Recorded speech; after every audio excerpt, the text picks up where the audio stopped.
identify the underlying cardiac disease from an audio clip. For the purposes of this talk, I will be assuming some background knowledge in cardiovascular physiology, as well as a very basic knowledge of the common forms of valvular heart disease.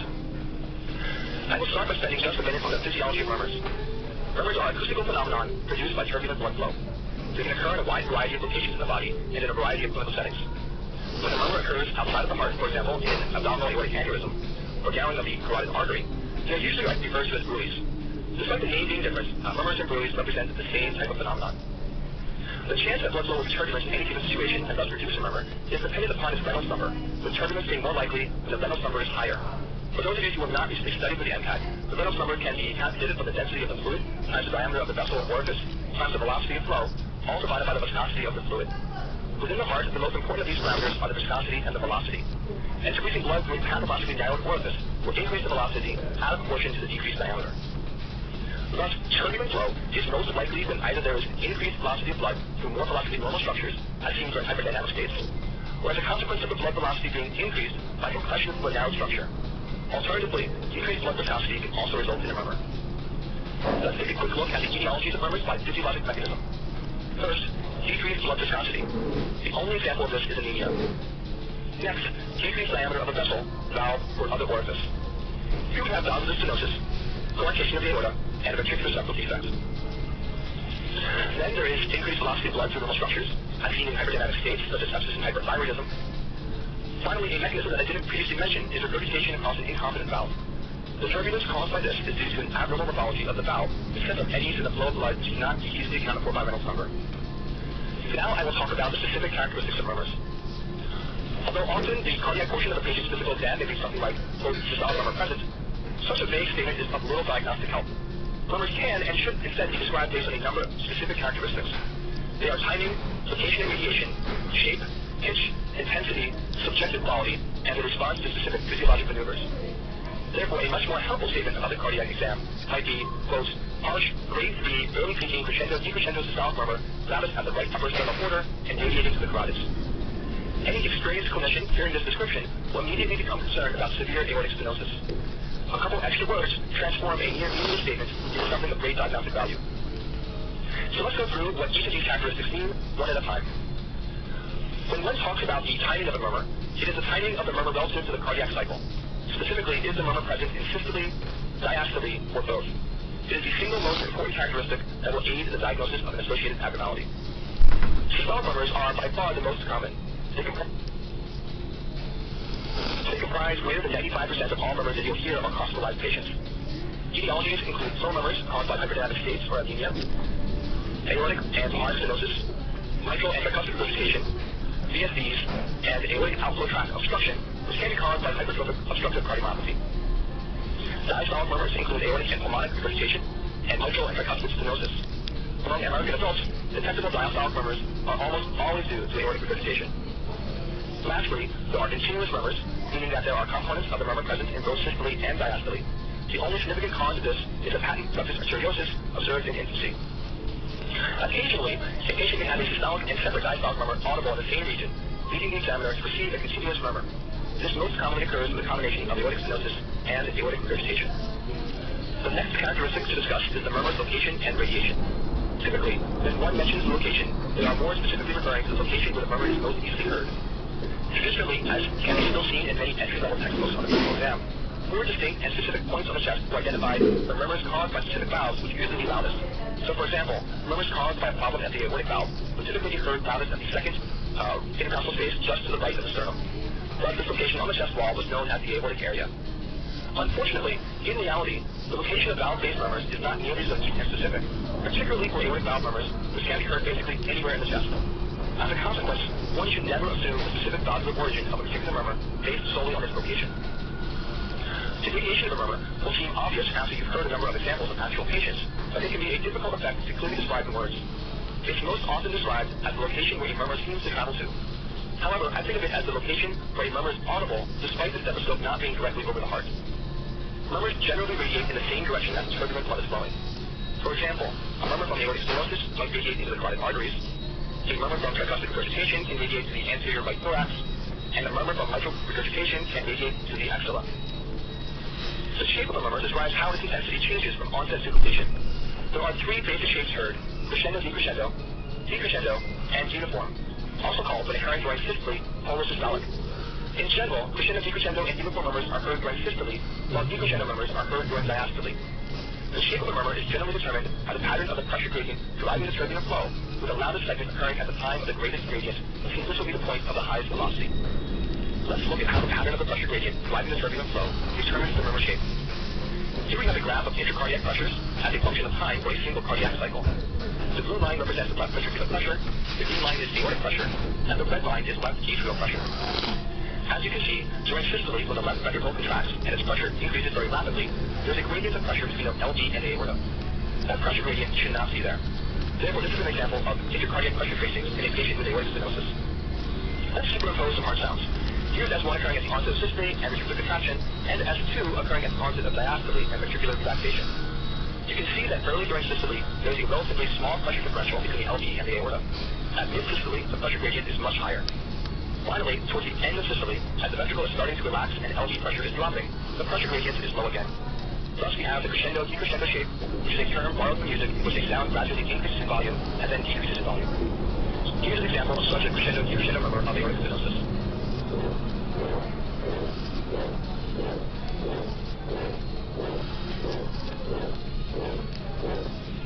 The same analysis can be applied to every heart murmur. For example, here is aortic regurgitation.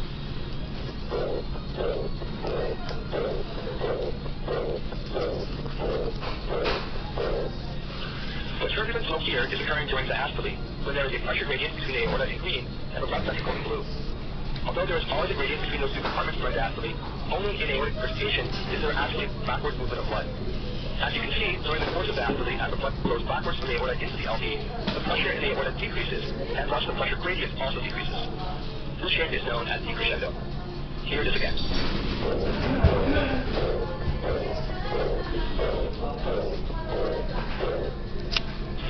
Next we have mitral regurgitation.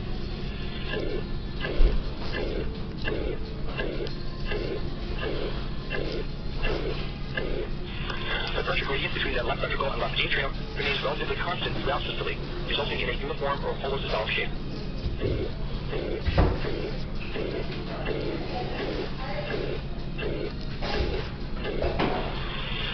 And here is mitral stenosis.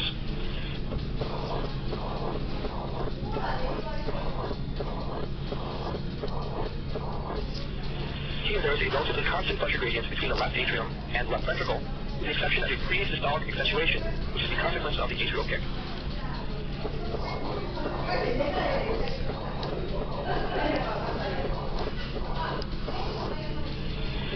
The next characteristic to discuss is pitch.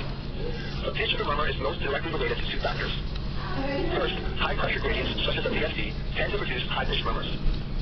Second, large volumes of blood flow across low pressure gradients, such as that in mitral stenosis, tend to produce low-pitched murmurs.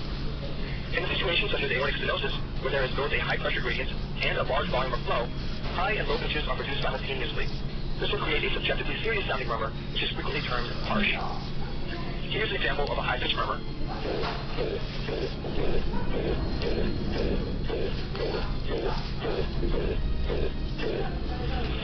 Here's a low-pitched one.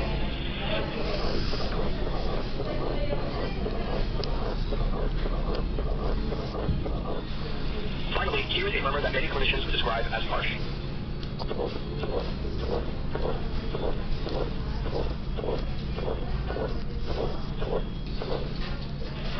The intensity of the murmur essentially describes how loud the volume is. The intensity of the murmur depends upon a variety of physiologic properties, such as the velocity of blood flow at its origin and the acoustical properties of the intervening tissues. It is additionally influenced by the hearing and experience of the examiner, the stethoscope the examiner is using, and the presence of ambient noise. It is usually graded on a largely subjective scale from 1 to 6. Grade 1 is fairly audible. Grade 2 is faint but undoubtedly present. Grade 3 is loud. Grade 4 is associated with a palpable vibration over the involved heart valve. This is known as a thrill. Sometimes people will use the term palpable thrill, but this is redundant as thrills are palpable by definition. Grade 5 can be heard with only the edge of the stethoscope directly touching the chest wall. And finally, grade 6 can be heard without the stethoscope touching the chest wall at all. Sometimes people will joke that grade 1 means only the attendant can hear it, grade 2 means the resident can hear it, and grade 3 means even the medical student can pick it up. We'll see at the end of the talk that there is data suggesting this humorous characterization is without merit. This brings us to the quality of the murmur. This is the most subjective and non-specific of the 7 murmur characteristics presented here. It is essentially the difficult to describe timbre of the murmur. The murmur of mitral regurgitation is frequently described as blowing or musical. Mitral stenosis is rumbling. Aortic stenosis, as already discussed, is harsh. Aortic regurgitation is blowing. Still's murmur, which is a benign murmur typically heard only in children, is often described as musical or vibratory. And lastly, a PDA murmur, also usually heard only in children, is described as machine-like. The final murmur characteristic to discuss is the response of the murmur's intensity to specific simple physiologic maneuvers. There are many examples of this, most of which are either esoteric or with scant supportive evidence in the literature. But I will briefly go through the 2 which I think are the most helpful. The one that is most often helpful is asking the patient to clench their fists. Fist clenching increases afterload. This will allow the examiner to distinguish between mitral regurgitation, which should increase in intensity, and aortic stenosis, which will either decrease in intensity or be unchanged. In addition, clenching of the fists may help to bring out the murmur of aortic regurgitation. Please be aware that the changes in intensity for both this maneuver and the others can be very, very subtle. Next, one can ask the patient to either squat or quickly assume a supine position. Either of these will increase venous return, which will increase stroke volume. The consequence of this will be increased intensity of aortic stenosis versus decreased intensity for the murmur of hypertrophic obstructive cardiomyopathy. I'd like to spend just a minute mentioning 2 terms that I think are best avoided. First is the term ejection murmur. Technically, this refers specifically to a murmur produced by blood flowing forward through the aortic or pulmonic valves during systole. Second is the term flow murmur. This refers specifically to a murmur produced by blood flowing forward through a morphologically normal valve. The reason I don't like these terms being used in recording of the physical exam is because they are non-objective in the sense that in order for the examiner to use them, he or she is already implying a diagnosis. Instead, recording of the exam should be based on observations only. I also don't like these terms because they are often misused, particularly flow murmur. It is simply not possible to say that something is definitely a flow murmur without an echocardiogram confirming the presence of structurally normal valves. At this point, I'd like to go through 5 example cases, each with a 1-line vignette, accompanied by an audio clip. For the first case, we have a 60-year-old man with shortness of breath. This murmur is best heard with a diaphragm at the apex and is without radiations.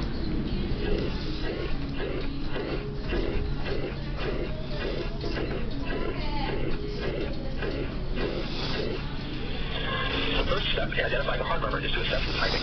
This can be difficult when done without the benefit of feeling a patient's pulse, but usually can be accomplished by remembering that systole is shorter than diastole, with the exception of particularly fast tachycardias. So the question again is specifically trying to determine whether the murmur is occurring in systole or diastole.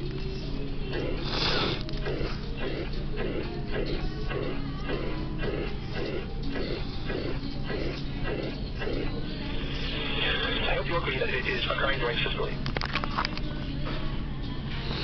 It is uniform, crescendo decrescendo, or decrescendo.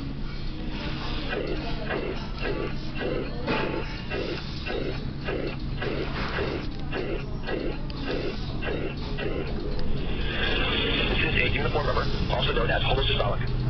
Listening for shapes definitely requires practice, so don't be discouraged if you can't distinguish it right away. Finally, what is the murmur's pitch?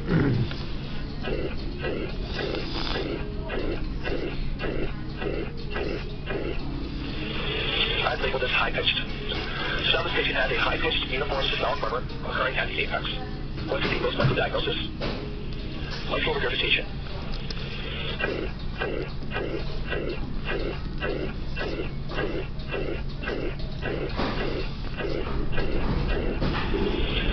I also think it's important to point out what this murmur sounds like elsewhere on the chest wall.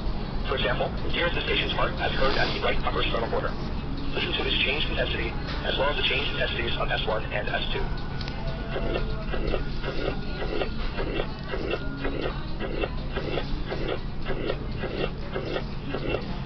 And once more here at the apex.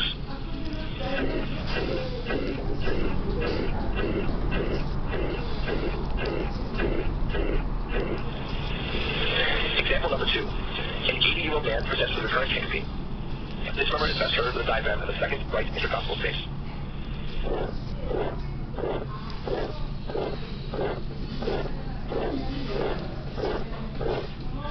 Let's go through the same set of questions as the last case. So first, what's the timing?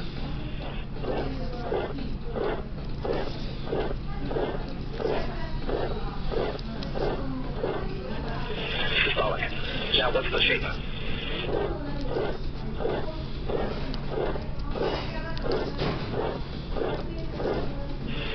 Crescendo decrescendo. Again, don't be alarmed if you find the shape difficult to identify when you're first starting out. Now what about the pitch?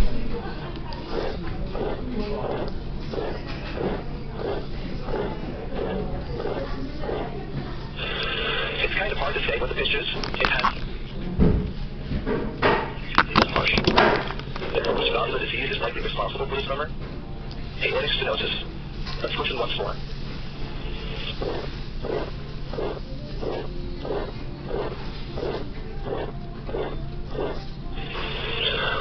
For example 3, we have a 35-year-old woman who reports a history of a heart murmur and chronic exercise intolerance. This is best heard at the fourth left intercostal space. This time, listen for the timing, the shape, and the quality.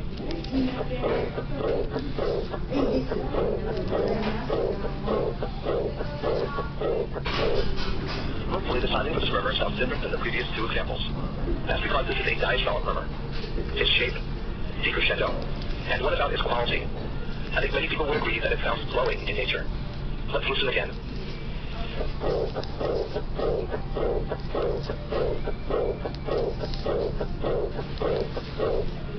Okay, final diagnosis. Aortic regurgitation.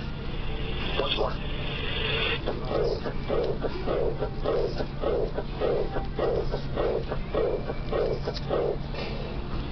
Example 4. A 45-year-old man from West Africa with dyspnea and lower extremity swelling for years. This murmur is loudest with the bell of the stethoscope at the apex.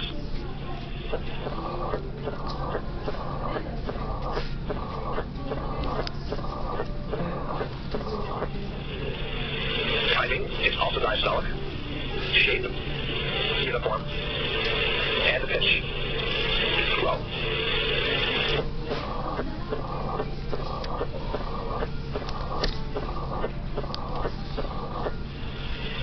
So what would cause a uniform, low-pitched diastolic murmur at the apex? Really only one thing can do this: mitral stenosis. Why is it relevant that the patient is from West Africa? Because the most common cause of mitral stenosis by far is childhood rheumatic fever, a disease rare in the developed world of the 21st century. If you thought you heard an extra sound in early diastole, and it was S3, you're partly right. On this example, there's an extra sound there, but it's something called an opening snap, which is caused by stenotic and seated mitral valve snapping open once pressure in the left ventricle drops below that in the left atrium.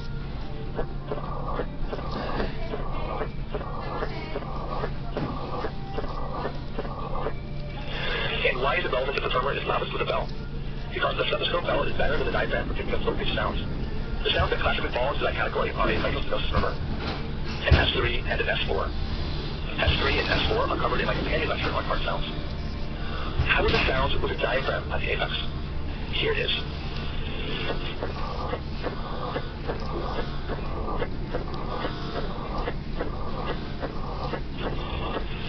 And here's the murmur once more with the bell.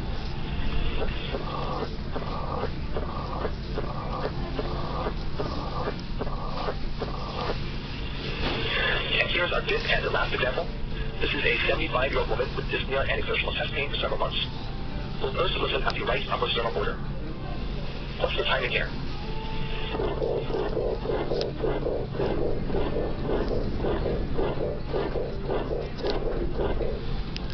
The murmur sounds present in both systole and diastole. That is, a continuous murmur. But I have already told you that the only real continuous murmur is that of a patent ductus arteriosus, which itself is seen only in childhood. So what's going on? Let's take a listen to this patient at the apex.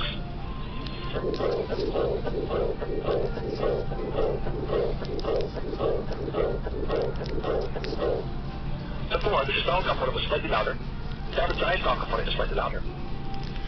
This is an example of two murmurs superimposed on one another. Listen again at the upper sternal border.